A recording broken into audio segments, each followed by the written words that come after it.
বিস্তৃত হলুদ মাঠ, যত দূর চোখ যায় শুধু হলুদ আর হলুদ। এ যেন হলুদ সমুদ্র। হলুদ গালিচায় মোড়া গ্রাম বাংলার এই দিগন্ত বিস্তৃত মাঠ ঝিনাইদহ সদর উপজেলার মিয়াকুণ্ড গ্রামে।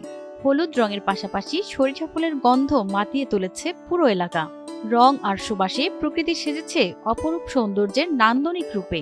ফুলের এই একটা ফুলের মনে হচ্ছে যে স্বর্গরাজ্য। এত সুন্দর একজন মানুষ এখানে যদি নিজে চোখে না দেখে তাহলে অনুভব করতে পারবে না। ভিডিওতে হয়তো অনেক রকম দেখা যায়, কিন্তু আসলে একটা জায়গার কাছে যে ফিল করার ব্যাপারটা সত্যিই অন্যরকম।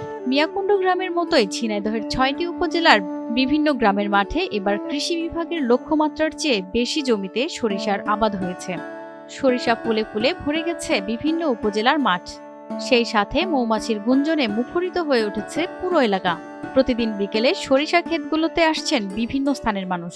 প্রথমে যখন লাভি কেমন লাগছিল, কিন্তু যখন রোডে লাভলাম প্রকৃতির মাঝে মনে হচ্ছে অরিজিনাল আমরা প্রকৃতির সরিষা ক্ষেতের মাঝে আসছি দেখে খুবই মনটা খুব ভরে গেল। আমাদের সবাই আনন্দ উল্লাসের মাধ্যমে আজকে সবাই একটা সুন্দর একটা সময় কাটালাম এই জায়গা। প্রচুর পরিমাণে লোক আসে, কারণ এটা দেখতে অনেক সুন্দর দেখা যায়।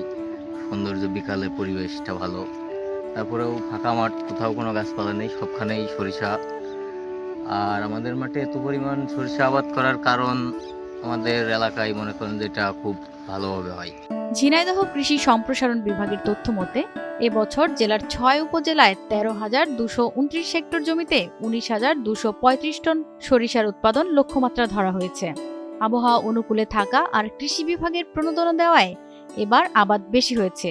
সেই সাথে পরিমিত পরিচর্যার কারণে ফলনও ভালো হবে বলে আশা করছেন তারা। এক বিঘা হইতে আপনার খরচ হয়, আপনার চাষাবাদ দিয়ে চাষ দিতে হয়তো বড় গাড়িতে সব মিলাই ৫-৬ হাজার টাকা খরচ হয়।